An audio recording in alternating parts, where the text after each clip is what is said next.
이렇게 해서 200점 만점으로 해서 지난번처럼 낼 거예요. 그리고 뭐 주로 뭐 내가 수업 시간에 얘기했던 것들, 그리고 지난 시간에도 그렇고 가끔 내가 정확히 설명을 못했던 부분들이 한두 군데 있는데 그런 거는 빼도 될 것 같고, 그리고 만약에 12장이다. 12장이라 그러면은 뭐가 제일 중요하다고 그랬지? 지난 시간에 얘기할 때, 그치? 엑스레이를 가지고선 팔 아프지 않겠니? 저분들 녹화하고 있잖아.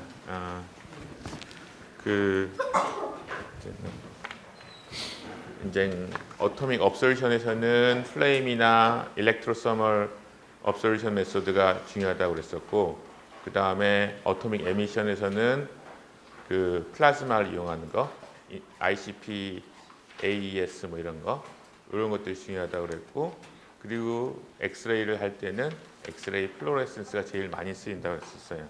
그래서 엑스레이 플로레센스 얘기하면서 지난번에 좀 특이한 부분이 뭐가 있었나?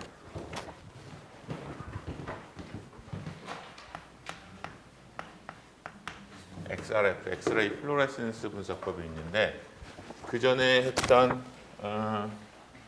뭐 ICP, AES라든가 아니면은 어토믹 업솔션 스펙트로스코피인데 뭐 플레임이나 아니면은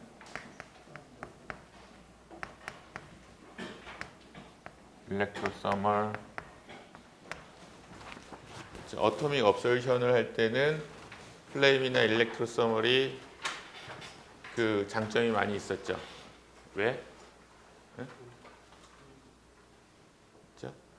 플레임이나 일렉트로서멀로 어토믹 에미션 그런 건 잘 안 하지. 그리고 요거 왜 어토믹 업솔션에서 이런 것들을 많이 쓰는지, 그리고 어토믹 에미션일 때는 왜 플라즈마를 쓰는 게 유리한지, 그리고 엑스레이를 사용해서 할 때는 엑스레이 업솔션이라든가 뭐 이런 것에 비해서 엑스레이 플로레센스가 더 많이 쓰이는지, 그 이유는 잘 알아둬야 될 거예요. 그리고 이제 챕터, 그러니까 요 지난 챕터에서 배운 거가 XRF가 장점들이 여러 가지가 있었는데, 일단은 얘는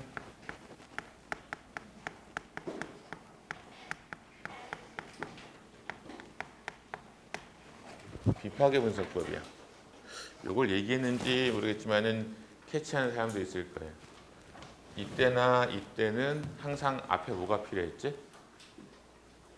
불꽃으로 태우거나 아니면 용액에 녹여서 이렇게 분사하거나 오토마이제이션이 항상 필요했잖아. 그렇지? 여기서도 그렇고 여기서는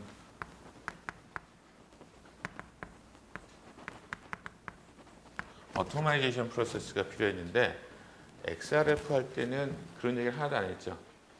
네? 심지어는 그 우리 동영상으로 봤던 화성에 가서 하는 것도 그 뭐 레이저 어블레이션 그런 건 좀 있긴 있었지만은 XRF 자체는 그냥 엑스레이만 쬐주고 플로레센스 나오는 거 보면 된단 말이야. 그 얘기는 요거는 시료의 전처리가 거의 필요 없다는 얘기거든요. 근데 왜 그럴까? 혹시 생각해 본 사람? 이게 굉장히 큰 장점이에요. 이것들에 비해서. 근데 왜 그럴까?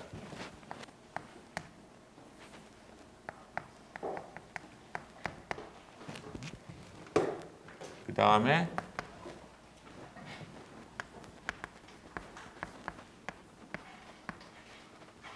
라이트 엘리먼트인 라이트 엘리먼트라고 하면은 원자 번호가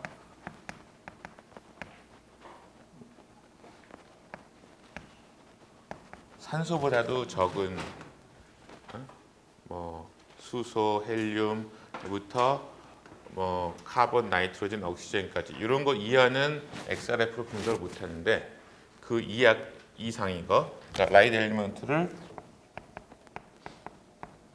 제외한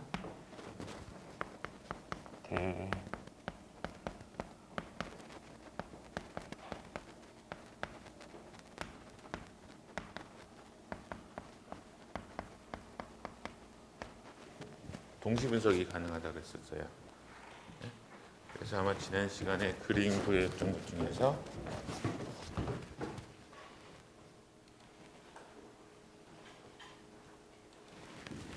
아이고.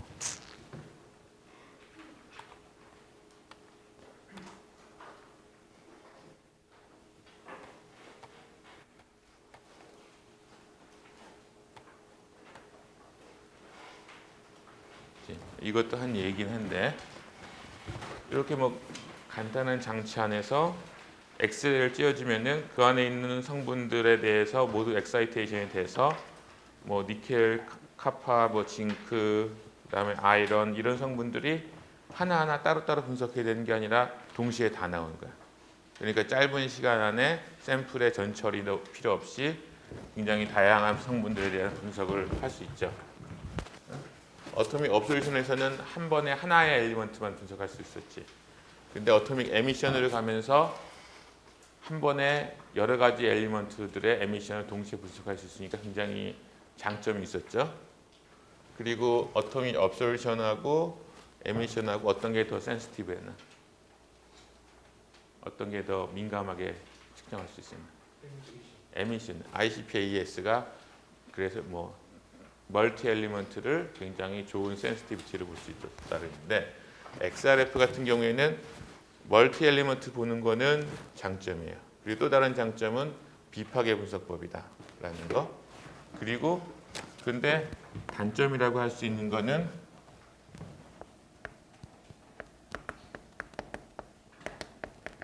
센시티비티는 AES나 AAS보다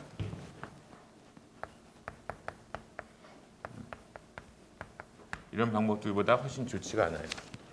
네? 하지만은 이것의 장점이라는 이런 부분 그리고 비파괴 분석이라는 부분 이 두 가지는 굉장히 중요하게 되겠지. 그러니까 사용하는데 굉장히 유용하게 되겠죠. 그리고 요걸 배우다 보니까 XRF에서 우리가 WD, XRF라는 것도 배우고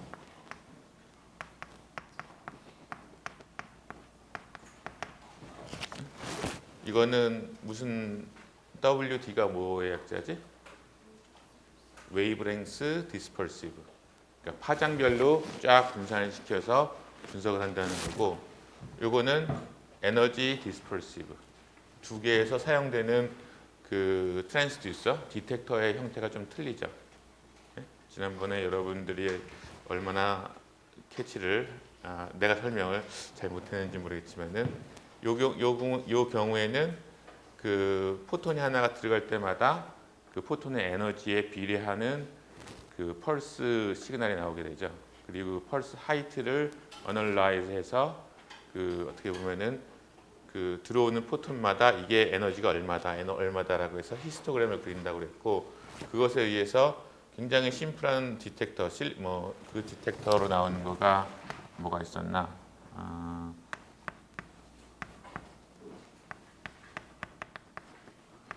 프로포셔널 카운터나 리튬 디리프티드 실리콘 디텍터라든가 뭐 이런 것들이 있었어. 그래서 이런 거 가지고선 소위 에너지 디스퍼시브 XRF라는 게 가능하게 됐고 사실 이게 훨씬 더 중요하지. 그리고 EDXRF 같은 경우에는 WDXRF에 비해서 또 다른 어떤 장점들이 있었지? 뭐가 장점이었나?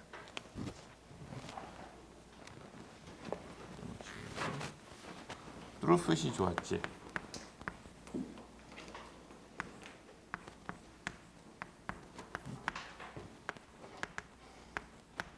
그러니까 XRF 같은 경우에는 우리 옵티컬 모노크로메이터랑 비슷한 모노크로메이터가 있었죠. 그래서 그 빛을 평행하게 만들어주는 콜리미네이터, 그 다음에 엑스레이를 파장별로, 그러니까 에너지별로 분산시켜주는 그 그레이팅 역할을 하는 크리스탈, 이런 것들이 있었기 때문에 그게 웨이브랭스 디스퍼시브하게 만들어주는 역할도 하지만은 그것들을 통과하면서 많은 엑스레이의 손실이 있거든.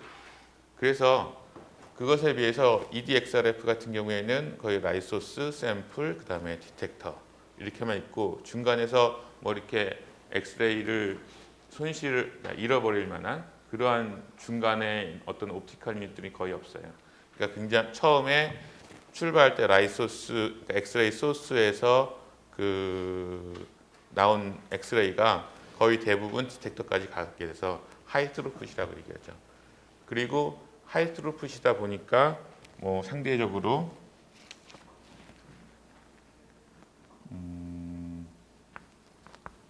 작은 세기에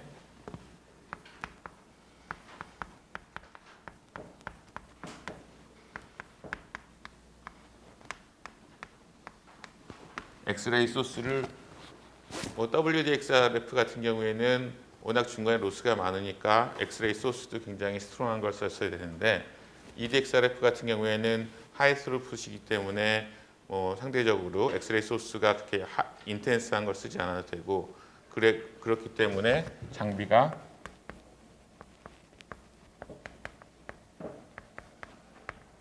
소형화되고 그 다음에 저렴해지죠. 그래서 이런 에너지 디스퍼시브 방식의 XRF 같은 경우에는 우리 이렇게 손으로 들고 다니면서 아 얘가 뭐 성분이 뭐다 이런 걸 할 수 있는 정도까지도 돼 있어요. 그래서 XRF 비파괴 분석이고 뭐 이런 멀티 엘리먼트 디텍션 뭐 센시티비티 좀 떨어지지만은 뭐 이런 또 소형화되고 저렴한 가격 뭐 이런 것들이 그 XRF로 사용하는데 굉장히 큰 장점이 될 겁니다. 그래서 챕터 12에서 내가 계산 문제를 낸다면 어떤 걸 낼까?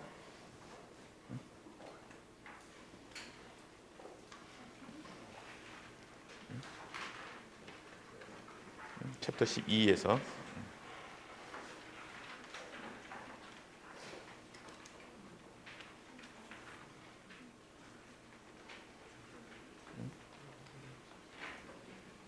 그렇게 알아야 될 게 많지는 않은 것 같아. 12에서는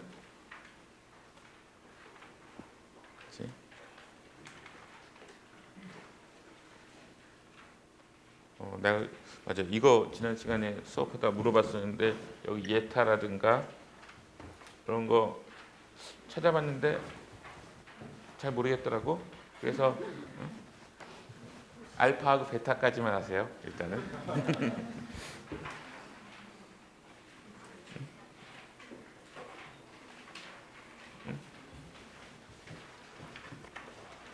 그렇죠?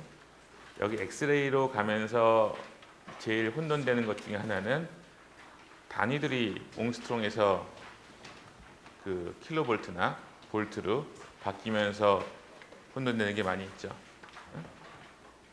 그리고 이 포인트들이 왜 나오는지, 그리고 여기 뭐 K알파, K베타가 왜 나오는지 이런 부분들은 잘 알아야 되겠지. 그리고 뭐 또 많이 학생들이 헷갈리는 거가 따로따로 물어보면 잘 알면서도 이 웨이브랭스가 하고 에너지하고 서로 반대 스케일로 간다는 거, 그거를 헷갈려 가지고선 어떤 게 더 높은 에너지인지 낮은 에너지인지 그거 많이 헷갈리더라고요. 그래서 그런 거 정도는 알아야 될 거고.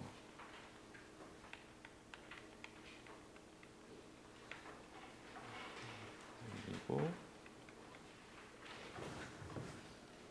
XRD는 여러분들 많이 헷갈릴 것 같으니까 그거는 안 낼게요. XRD는.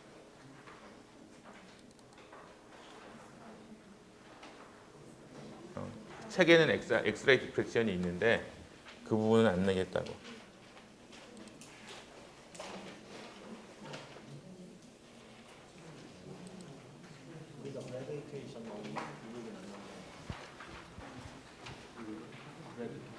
브레그 이퀘이션은 꼭 XRD가 아니더라도 다 알고 있어야 되지 않나? 응? 그거는 아마 1학년 때나 고등학교 물리 때 나왔을 것 같은데 1학년 때 물리 시간에 나올 것 같은데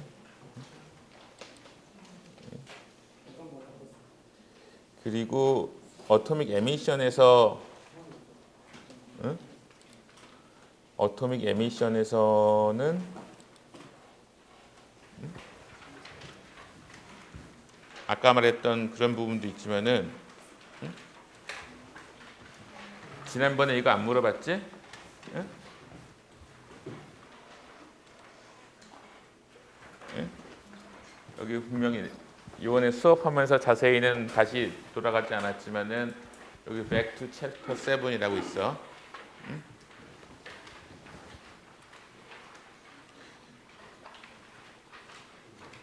이 쉘 그레이팅 부분은 여러분들이 좀 잘 이해해 둬야지 될 것 같아요. 그리고 아마 처음에 한 달인가 한 달 반쯤 전에 설명할 때는 쉘 그레이팅, 그러니까 그레이팅 하나도 헷갈렸는데 이 쉘 그레이팅까지 하니까 굉장히 혼돈스러웠던 것 같은데 지금쯤은 이제 이게 어떤 원리인가 이해하고 있을 거라고 아주 굳게 믿습니다. 그렇죠? 그리고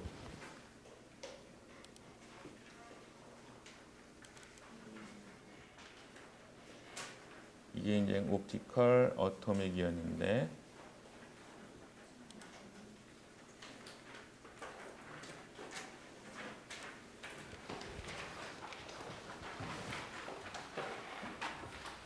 에너지 다이어그램을 간단히 볼 수 있겠지 이제? 응? 에너지 다이어그램에서 이게 소디움 어톰이고 이건 마그네슘 이온이고 아이소 일렉트로닉한 구조에서 여기서 뭐 3S에서 3P, 3P, 뭐 3D, 뭐 4D 이렇게 하면서 여기에 대해서 어떤 게 싱글렛, 그러니까 여기서는 싱글렛인데 이제 이 텀 심볼 간단한 사례 정도는 뭐 복잡한 건 아니더라도 간단한 정도는 이해하고 있어야 될 것 같고 여기서 보면은 이게 어디 있나? 그렇죠. 요건 이제 마그네슘 어톰하고 그 다음에 얘는 마그네슘 어톰의 경우에 지금 이제 싱글렛인 거랑 트리플렛인 거. 싱글렛 트리플렛이 아마 지난번에도 좀 얘기가 나왔는데 이번에는 아예 책에서 반복적으로 뭔가 구체적으로 설명을 했던 걸로 기억을 합니다. 그러니까 이런 소위 어토믹 스펙트로스코피의 원리가 이런 어떤 일렉트로닉 트랜지션에 해당한다. 그리고 이런 거 안 물어볼 수가 없겠지. 그치? uncertainty는 뭐 내추럴 라인 width라고 하더라도 도플러라든가 프레서 그 다음에 요거 마그네틱 이펙트 같은 경우에는 뒤에서 G만 이펙트 하면서 다시 나오죠. 오늘 오후에 그 몇 년 전에 중간고사 봤던 거 시험 다시 올려놨는데 그때도 G만 이펙트가 나왔던 것 같아. 도플러도 아마 나왔었을 거고. 응?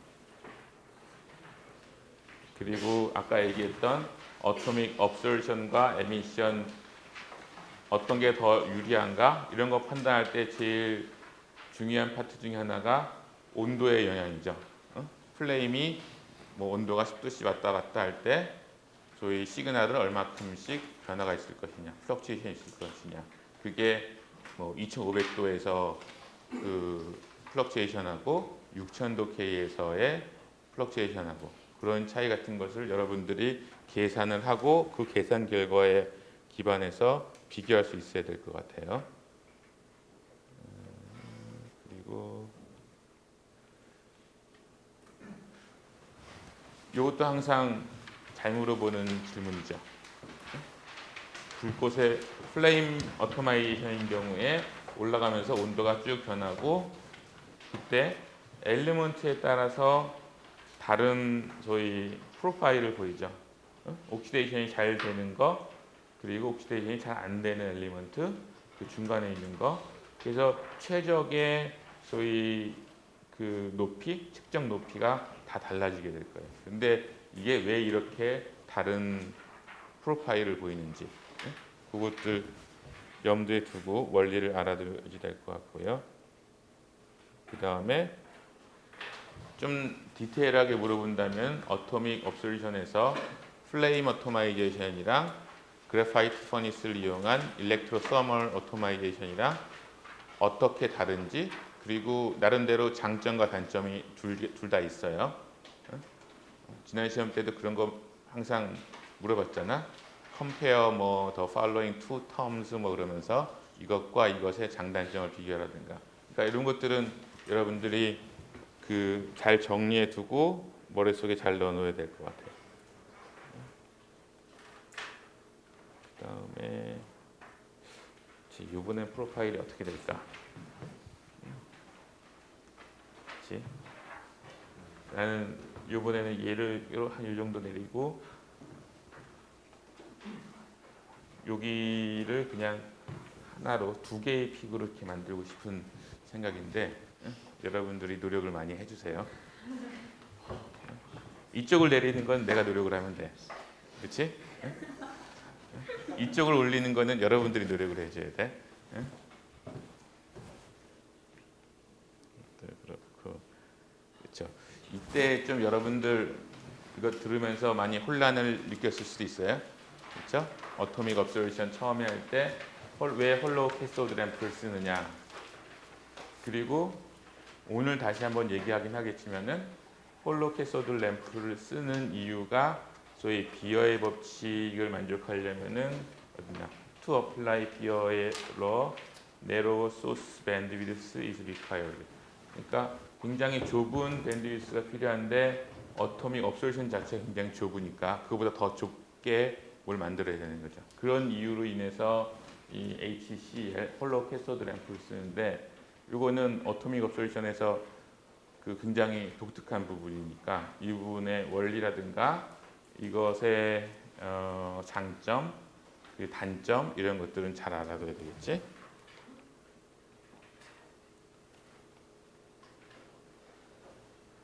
이게 이 챕터가 굉장히 문제될 게 많네. 갈등을 하겠는데 내가. 그리고 이 뒤에 있는 이 케미컬 인터피어런스.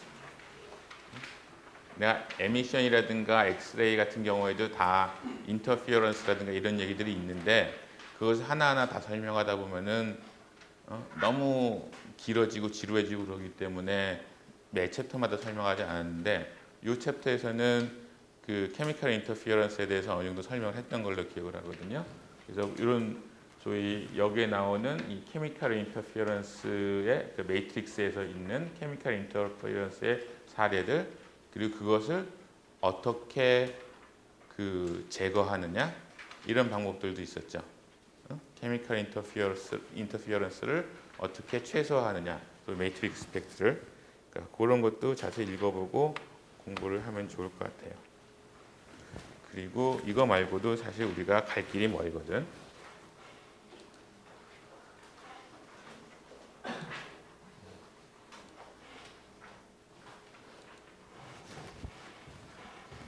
그래서 이게 14장인가? 인쟁은 드디어 어토믹이 아니라 좀 더 케미스트리 같은 몰레큘라 스펙트로스코피에 대해서 얘기를 할 거예요.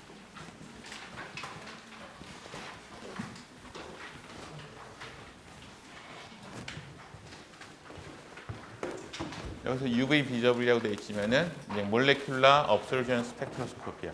인쟁은 분자에 대한 정보를 얻고 싶은 건데 사실 몰레큘라 업솔루션 스펙트로스코피에서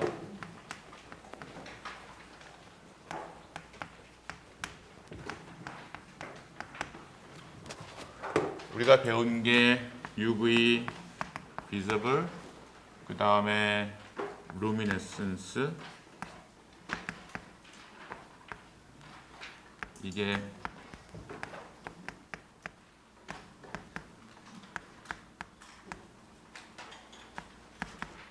플로레센스하고 포스포레센스를 합쳐서 이제 루미네센스라고 그러고 그 다음에 뭐 IR, 라만, 그 다음에 NMR 등을 배우는 게 지금 11월 6일이니까 아마 앞으로 한 달 정도 기말고사 보기 전까지가 이런 것들일 텐데, 사실 책에 있는 얘기들을 다 하려면은 너무 그 백과사전을 보는 듯하니까 시간이 많이 걸리고, 그 중요한 부분들만 뽑아서 할 텐데, UV 비저블 같은 경우 아니면 플로레센스 같은 경우에는 여기에서 어떤 몰레큘라, 그러니까 분자 수준의 정보가 나오는 거는 그렇게 밑에 있는 IR 라만이나 NMR에 비해서는 그렇게 크지가 않아요. 그러니까 우리 여러분들 뭐 유기분광학 듣는 사람 있나요? 들은 사람? 유기분광학 안 열리나? 안 열려? 그러니까 유기화학 하시는 분들은 주로 이제 하는 게 합성해서 NMR 찍고 합성해서 IR 찍고 이 사이클이 계속 돌아가잖아. 그래서 그때 어떤 펑셔널 그룹이 있나, 그 이게 구조가 어떻게 바뀌었나 이걸 보는 데는 IR 라만이나 아니면 더 많이 필요한 건 이제 NMR이 많이 필요한데, 이 경우에는 이제 몰레큘러 스트럭처에 대한 인포메이션이 되게 많고, 그래서 이 부분은 기 분석에서도 어느 정도 자세히 갈 수 있는 만큼 가려고 그러고요. 원리나. 하지만 UV 비저블 같은 경우에는 그 스펙트럼이 굉장히 브로드하게 나오기 때문에 어떤 특정한 성분을 정량하거나 어떤 특정한 분자를 정량하거나 그런 목적으로는 UV 비저블 업솔루션이라든가 아니면 루미네센스, 플로레센스나 포스포레센스 스펙트로메터가 사용되는데, 그것을 가지고선 플로레센스 스펙트럼을 보고선 이 분자 구조가 어떻게 생겼다, 이렇게까지는 얘기 못 하거든요. 그래서 이 부분에서는 주로 이제 어떻게 정량하는 데 사용할 것이냐, 그리고 이런 장비들이 어떻게 구성되어 있나라는 것을 좀 더 얘기를 할 거고, IR 라만이라든가 NMR 같은 경우에는 지난주 토요일 날 여러분들 선배들 이제 군대 갔다 온 사람들은 이제 동기들도 있겠네. 대학원 면접 볼 때 제일 만만하게 물어보는 게 뭐야? 이거야. IR, NMR, 이것이 각각 뭐 어떤 파장을 이용하느냐, 그리고 그걸로 어떠한 그 원자나 분자의 특성을 보느냐, 뭐라고 대답할 것 같아? IR 인프라 적외선을 가지고는 분자의 어떤 그 원리를 이용하는 거예요? 그치. 바이브레이션, 스트레칭 이런 걸 보는 거죠.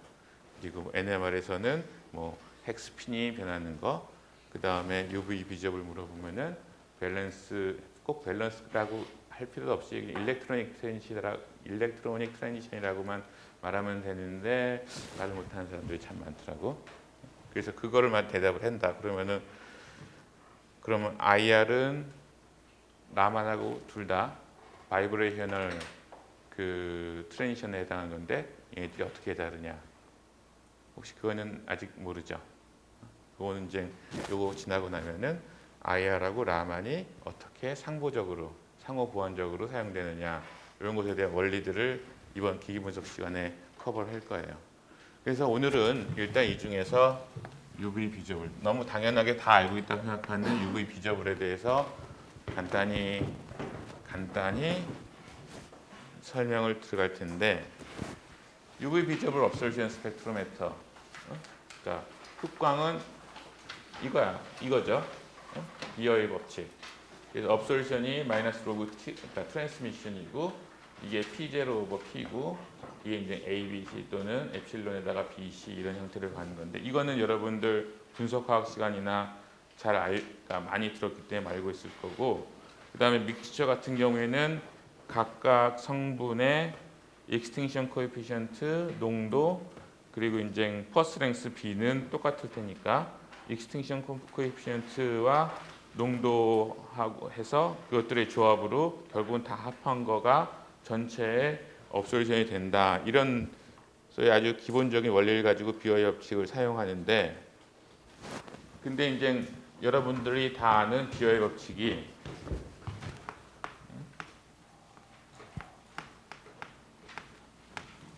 전지전능하냐? 모든 경우에 항상 맞는 진리냐? 그렇진 않거든요. 그렇지 않기 때문에 여러분들이 분석화학을 배우거나 기기 분석을 배운 사람들은 뭐 UV 비접을 가지고 농도를 측정한다라고 했을 때 조심해야 될 부분들이 있어요. 그것이 이제 비어의 법칙의 어떤 한계점인데, 첫 번째 같은 경우에는 여러분들 책에 몇 페이지에 나오나?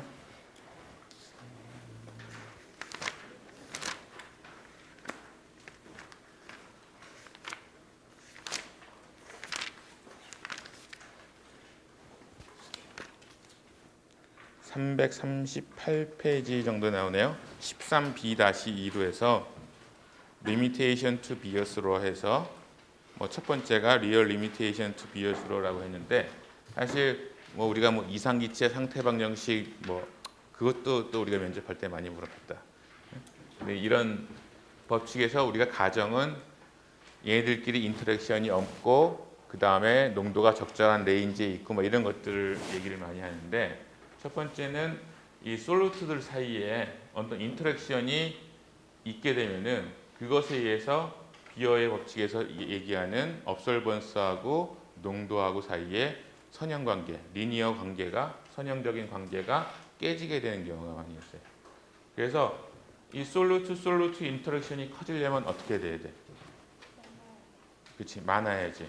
우리가 가정은 솔루트끼리 서로 별로 만나는 일이 없다라는 그런 가정하에 요 비어의 법칙을 적용을 하는 건데, 얘네들이 점점 진해져 가지고선 같은 용질들끼리 부딪혀서 그 걔네들 사이 인터랙션 때문에 어떤 비어의 법칙이 잘 안 맞게 되는 경우가 있는데, 그거는 일반적으로 농도가 0.01몰 이상이 되면, 0.01몰 이하인 좀 묽은 용액에 대해서 비어의 법칙이 잘 맞는다라는 거죠. 그래서 높은 농도, 0.01몰 이상의 높은 농도에서는 솔루트 인터랙션 때문에 비어의 법칙이 잘 안 맞는 경우가 많으니까, 이런 경우에는 특히 리니어리티를 확인을 해봐야 되고, 그래서 항상 여러분들 분석화학 때 했는지 모르겠지만은 기기 분석 때도 하지만은 이렇게 가서 이 농도가 콘센트레이션이 높아지게 되면 좀 세츄레이션 되는 것 같이 이 기울기가 일정하지 않는 부분이 생기잖아요. 이제 이런 부분이 원인 중에 하나가 이런 솔루트 인터랙션이라는 거지. 그 다음에 케미컬 데비에이션이라는 건 뭐냐면은 또 그 책의 그 다음에 나올 거야 아마. 다음 페이지에 보면은 apparent chemical deviation이라고 해서 요 같은 경우에는 지시학의 예를 들었어요. 뭐 산염기 적정 반응하고 그럴 때 HIN은 이게 IN 마이너스가 되고 뭐 H3O 플러스가 되고 막 이러는.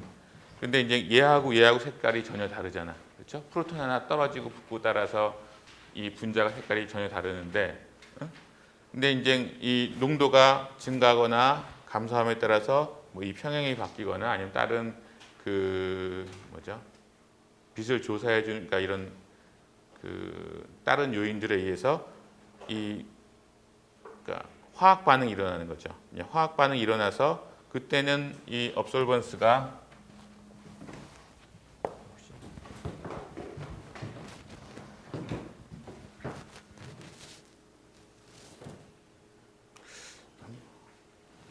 평소에 전화 안 오는데 얘들은 우리가 여기가 파장이라고 하면은 뭐 빨간색에서 파란색으로 변한다, 뭐 빨간색에서 노란색으로 변한다 그러면은 UV 비저블 영향에서 업솔션이 이쪽에서 이쪽으로 확 변하는 거죠. 근데 우리가 뭐 처음에 이 파장 람다1에서 리니어리티가 체크하고 있는데 중간에 이 화합물 용액 안에 있는 용질 중에 일부가 이런 평형 반응에 의해서 이쪽으로 이동했다. 그러면은 리니어리티가 엉망이 돼버리겠죠. 이런 경우를 케미컬 데비에이션이라고 부르고, 이건 여러분들이 뭐 이해하기 훨씬 쉬울 것 같고, 세 번째가 우리가 이전에 어토믹 업솔루션 할 때도 얘기했지만은 인스트루멘털 데비에이션이에요. 인스트루멘털 데비에이션이라는 건 뭐냐면은 비어의 법칙이라는 거가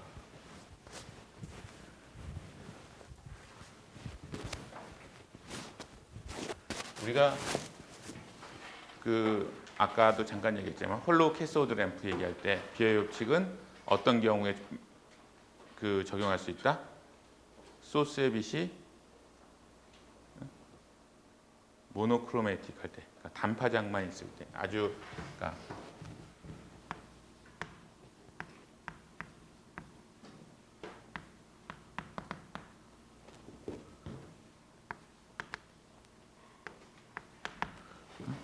단파장의 빛이라는데 사실 단파장이라는 그러니까 그 한 파장만 있다는 거가 상대적인 거겠죠.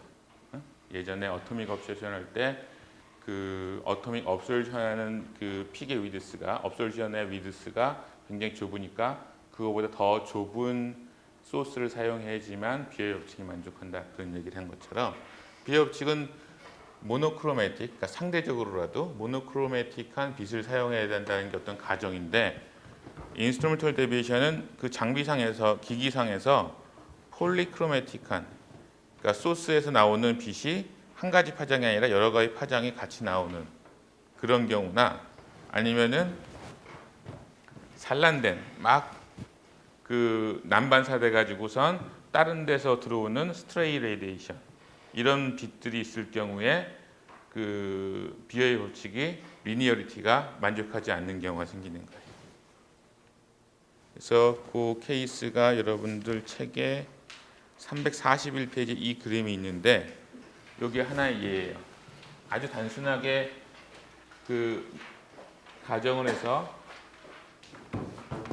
모노크로매틱한 빛이 아니라 람다 1과 람다 2 두 개를 가지고선 만약에 그 비어의 법칙이 만족하는지를 적용했다.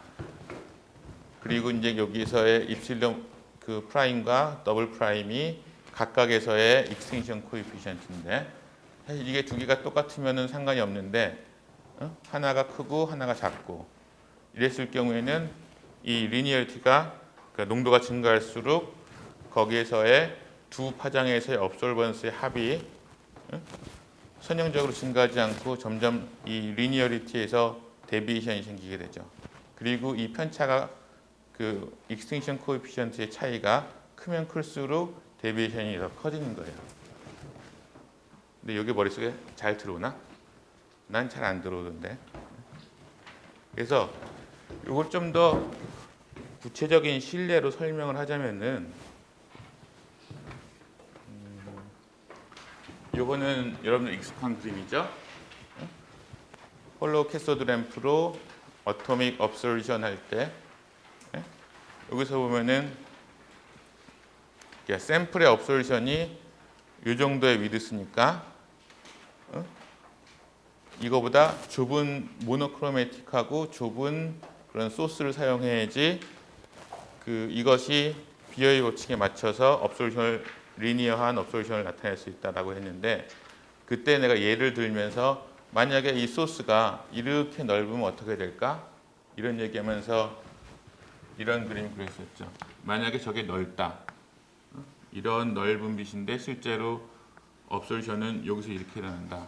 그럼 이곳에 해당하는 것만큼 업솔션이 된다면은 이렇게 줄어들고 뭐 이렇게 줄어들고 이렇게 줄어들 텐데 결국 그러니까 P0는 요 전체고 그리고 P는 요 영역이 되는 거니까 그러니까 여기서 흡수가 있는 만큼 줄어들지 않고 실제로 이 영역들 때문에 거의 변화가 없는 것처럼 보인다고 엔젤이 설명했을 거예요.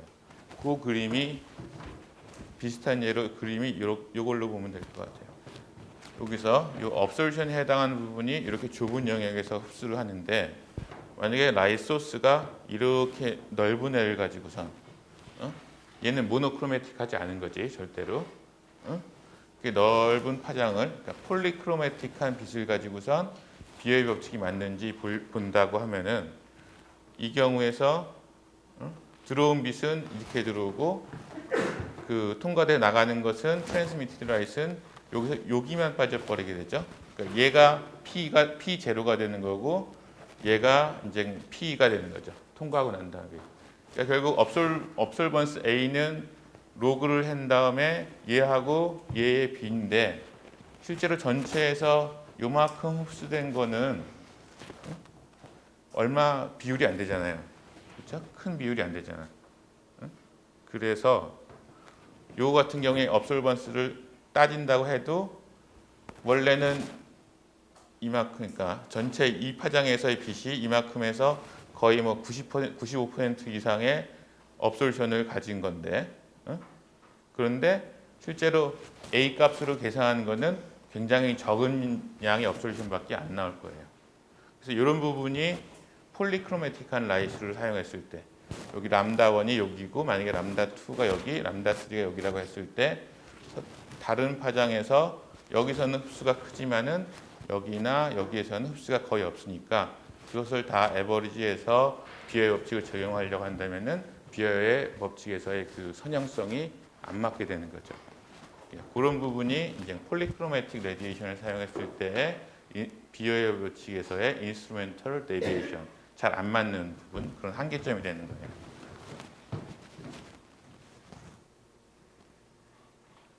그리고 요 같은 경우에는 스트레이 레디에이션은 폴리크로매틱하고 조금 틀린데, 폴리크로매틱은 실제로 시료한테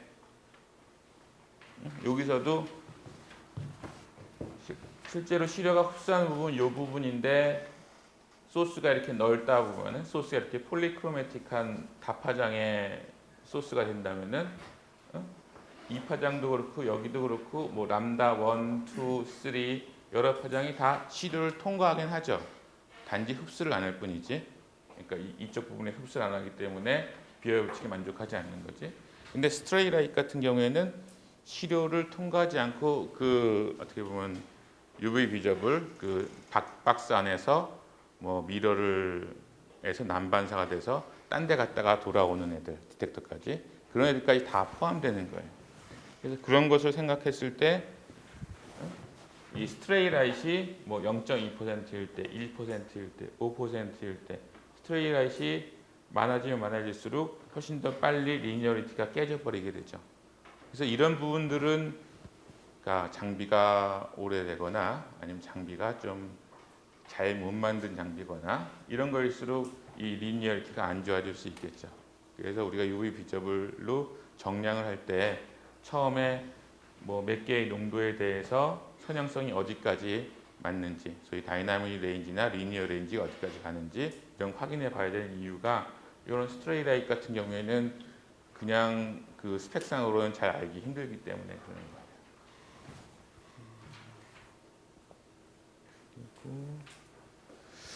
그리고 또 이것도 예전에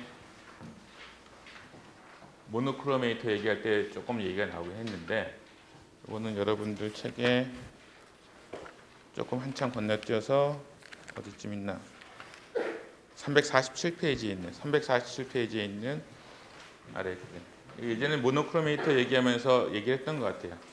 모노크로메이터 들어가는 입구에서의 슬립 리디스가 있죠. 이펙트 오브 슬립 리디스 on observance measurement니까 슬립 리디스가 작아지면 작아질수록 어떻게 되나? 들어가는 빛이 좀 더 그 정확한 파장의 빛이 들어갈 수 있지. 근데 그 대신에 들어가는 빛의 양이 절대적으로 적어지게 되죠. 그러니까 이 슬립 리디스가 1.0mm에서 1mm에서 0.5, 0.1 이렇게 줄어들면서 밴드 리디스도 줄어들게 되고, 그리고 여기서 보면은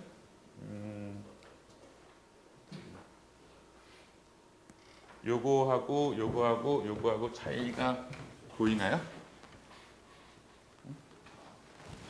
이게 조금 넓고 좀 좁아지고 요 중간에 밸리가 좀 더 깊어지죠. 그러니까 슬리디스를 좁히면 좁힐수록 레졸루션이 좀, 그러니까 두 개에 가깝게 위치하고 있는 픽을 분리할 수 있는 능력이 훨씬 더 좋아지는데, 또 Y축을 보면은 어디 있어?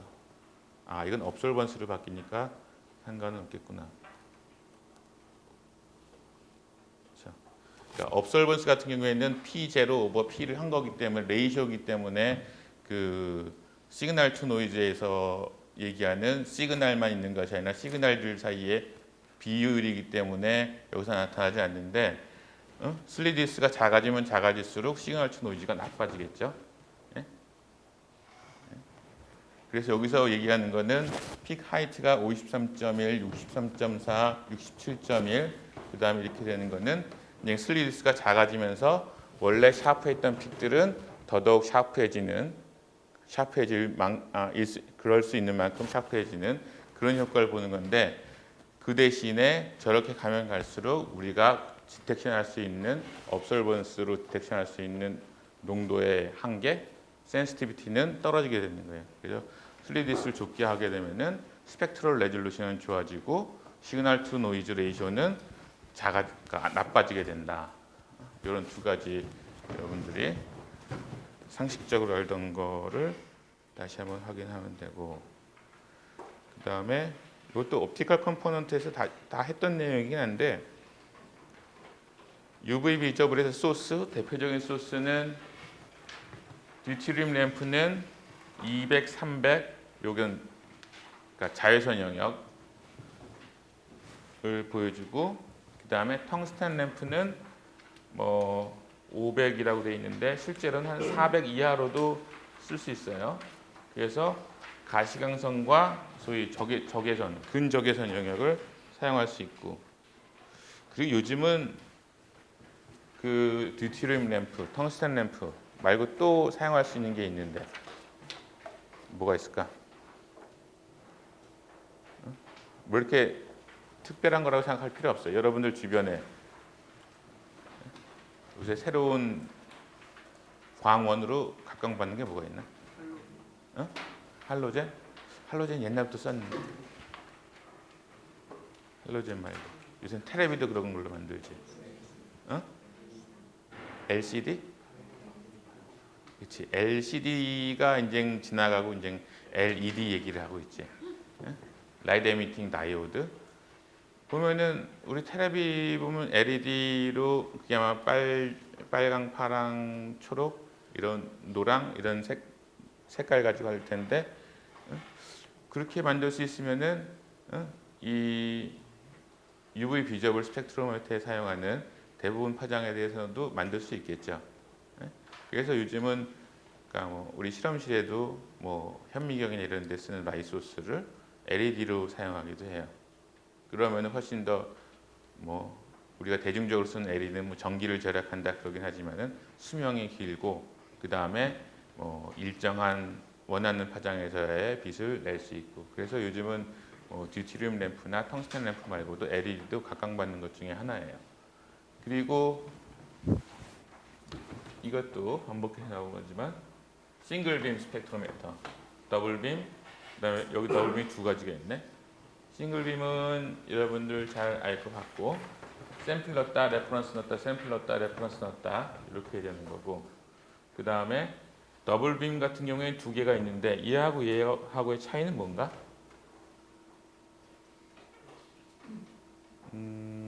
디텍터가 다른가? 앰플리파이어고 앰플리파이어인데 여기는 디퍼런스 앰플리파이어네요. 왜 디퍼런스를 봐야 되나? 여기서는 두 개의 시그널이 동시에 들어오는 거지. 그러니까 P0하고 P가 한꺼번에 들어오니까 그것을 그 차이를 동시에 증폭을 시켜준다 이런 의미인 것 같고 이 경우에는 왜 디퍼런스를 할 필요가 없을까? 그치. 여기서는 여기에 차퍼가 있죠. 차퍼가 있어서 그러니까 미러가 되어 있는 차퍼. 그래서 한 번은 빛을 통과시켜서 샘플 쪽으로 가게 하고 그 다음 순간에는 반사를 시켜서 이쪽 레퍼런스 셀 쪽으로 가게 하고 그러니까 동시에 두 개 P와 P0를 동시에 찍는 게 아니라 그 짧은 시간 간격으로 왔다 갔다 하면서 찍는 거죠. 그러니까 여기 디텍터에 오는 것도 한 번 P의 시그널이 오고 그 다음 순간에 P0가 오고 이게 반복이 되는 거니까 이게 동시에 시그널 받아서 디퍼런스를 할 필요가 없이 하나의 증폭기, 하나의 디텍터만 있어도 되는 거죠. 그래서 이거 같은 경우에는 더블 빔의 인 스페이스 인스트루먼트, 그 다음에 더블 빔의 인 타임 인스트루먼트라고 얘기를 해요.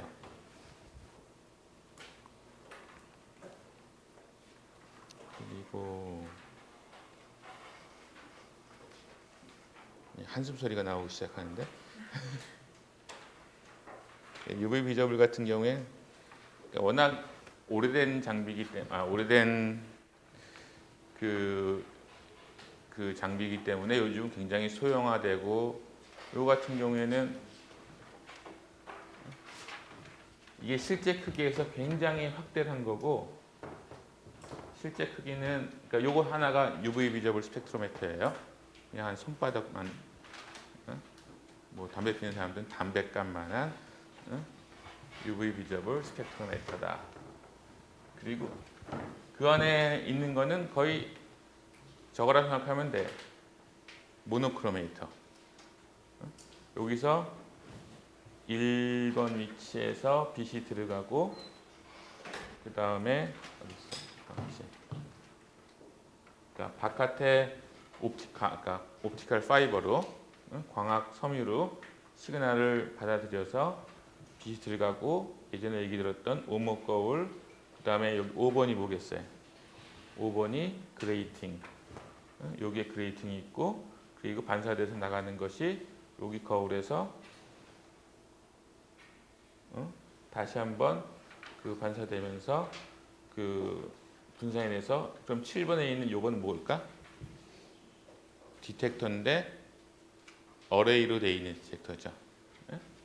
그래서 빛이 들어와서 반사 이렇게 가게 되면은 그 빨주노초 파남부의 이제 파장별로 분포가 될 거고 여기에서 각 어레이의 위치에서 시그널이 얼마나 됐느냐 그것을 그러니까 컴퓨터 읽게 되면은 그게 여러분들이 일반적으로 보는 뭐 UV 비저블 스펙트럼이 되는 거죠. 근데 이거 같은 경우에는 싱글 빔 스타일이 되겠지. 한꺼번에 두 개가 동시에 들어가는 거 아니니까. 그래서 레퍼런스 찍어서 그 P0 뭐 P 해서 업솔루션으로 바꿔주면 되는 거고 이런 거는 굉장히 이제 흔한 장비가 됐고 우리도 거기에서 중요한 거는 그치? 우리가 뭐 CCD 카메라 뭐 이런 거 얘기 많이 하죠. 요즘은 CCD 카메라가 워낙 흔하니까 여러분들도 하루도 몇 번씩 찍힐 거야. 근데 그 CCD 카메라를 한쪽 축으로만 그 배열해놓은 게 이제 CCD 어레이인데 이 같은 경우 보면은 이게 아주 최신은 아니더라도 뭐 2048이라는 거는 어레이의 유닛이 그러니까 디텍터가 2048개가 배열되어 있다는 거고 요 같은 경우는 3648인 건 3600개가 배열되어 있다는 거니까 만약에 3648인 걸 가지고선 뭐 400에서 700까지 이 가시광선 영역을 커버한다. 그럼 300나노미터 정도니까 뭐 1나노미터의 픽셀이 10개 정도 쓰면 충분히 있겠죠. 그러면 그 0.1나노미터 그냥 옹스트롱마다 그 소위 포인트 하나씩 찍어줄 수 있을 테니까 동시에 소위 멀티 웨이브랭스 디텍션을 손쉽게 할 수 있을 거고 센시티비티도 상당히 좋으니까 이런 걸 가지고선 앞에 보여줬던 이런 아주 간단한 UV 비저블 스펙트로미터를 만들어서 사용할 수도 있는 거예요. 그리고 요거는 좀 더 비싼 거, 좀 더 비싼 거 해서 요게 가시광선 영역인 요게 글씨가 잘 안 보이긴 하는데 가시광선 영역인 400에서 200, 400, 600, 800이니까 뭐 여기가 가시광선 영역이고 여기는 근적외선 나중에 배우겠지만은 근적외선 영역인데 요 정도의 센시티비티가 있는데 퀀텀 이피션시라는 거는 예전에 지난 시간에 얘기했던 것처럼 포톤이 하나 들어가면은 전자가 몇 개가 나오나 뭐 이런 거로 생각하면 돼. 그러니까 얼마나 센시티브하냐. 근데 지금 이 글자가 잘 안 보이지만은 요거 같은 경우가 지금 센시티비티가 이것에 비해서 지금 한 90%까지 올라가는 거 보니까 뭐 20-30%에서 90%까지 올라가는 거니까 뭐 한 3배 이상 훨씬 더 센시티브해지는 거죠. 그래서 이쪽이 높고 넓은 파장대역에 대해서 리스판스가 있는 그런 거가 우리한테 아주 제일 최적의 그 어레이 디텍터가 되겠죠. 그 다음에 이건 상당히 뭐 옛날 그림인데도 응?